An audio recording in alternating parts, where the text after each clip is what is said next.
Maraming salamat po sa inyong lahat muli. O, nakahanip na tayo na tayo.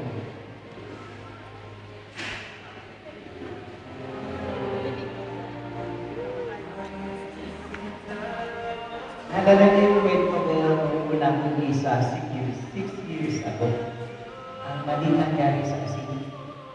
Nalala niyo na sinabi ko na may karutong yun. Yung maling nangyari sa asin. Sabi dun sa kwento ay yung tinawag na ng dagat ang maling nangyari sa asin. Halika, halika, halika, halika, halika, halika. Nang lumapit na yung malika sa dagat, umubog na siya, sabi ng malika, kilala na kita. Ikaw pala'y ako. Ang sumagot ng dagat, Ama, ako nga ay ikaw at ikaw ay ako. Naging isa na sila. Kaya umalat ang dagat. Kaya naglalasa ang tubig ng dagat. Kaya rin magkakaroon ng lasa ang buhay natin bilang mga asin, mulikan at manilikan. Malikan yan sa asin.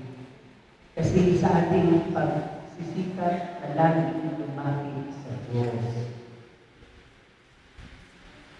Yun ang patunguhan natin, yun ang role natin sa buhay. Laging lumapit sa Diyos. Kahit maubos ang ating buhay sa paglapit, in the end, yun din ang konklusyon ang makasama na ang Diyos.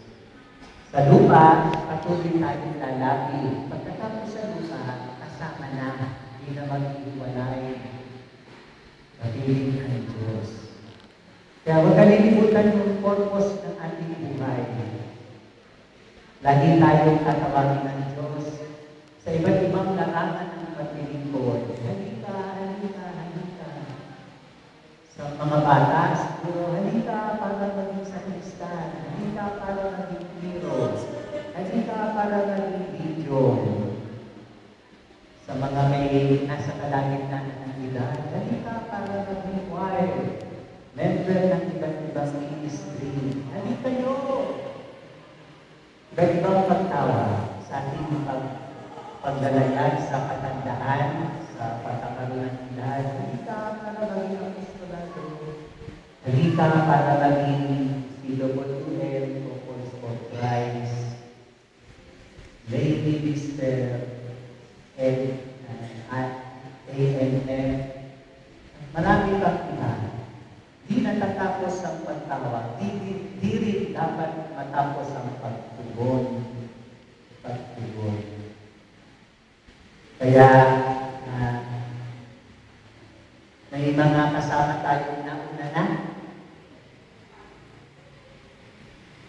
Kapiling na sila ng Diyos. Maraming beses na silang lumapit sa Diyos. Tinakda na yung kanilang panahon. Natapos na nila ang kanilang takbuhin sa buhay. Na minsan akala natin, pwede pa ba sana dagdagan?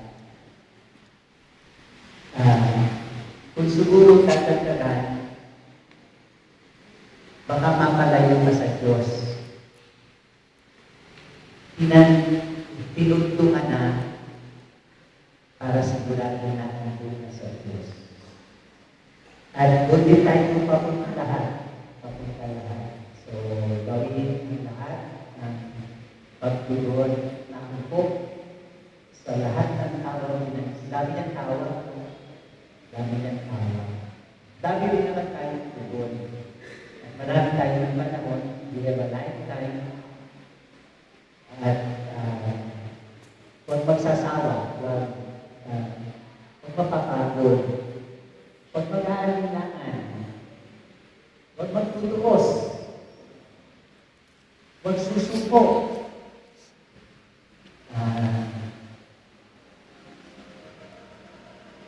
Laging magtiwala sa Diyos. Laging umasa. Laging magmahal.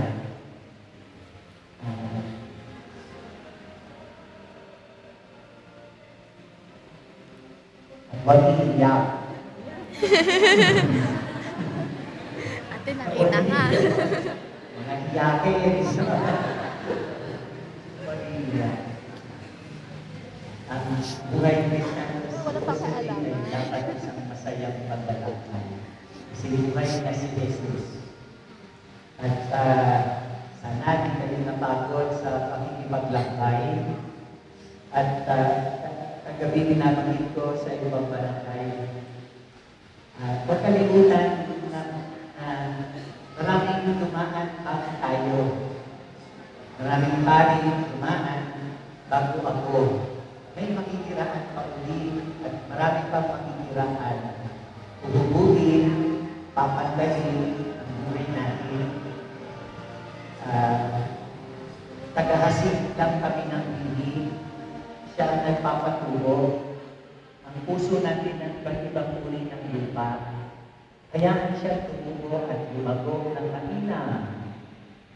Mamunga, natunto, okay na yun sa Diyos. Mas okay kung ani na po. Lalo okay kung isang daan. Para mas lalong maraming pakinabang.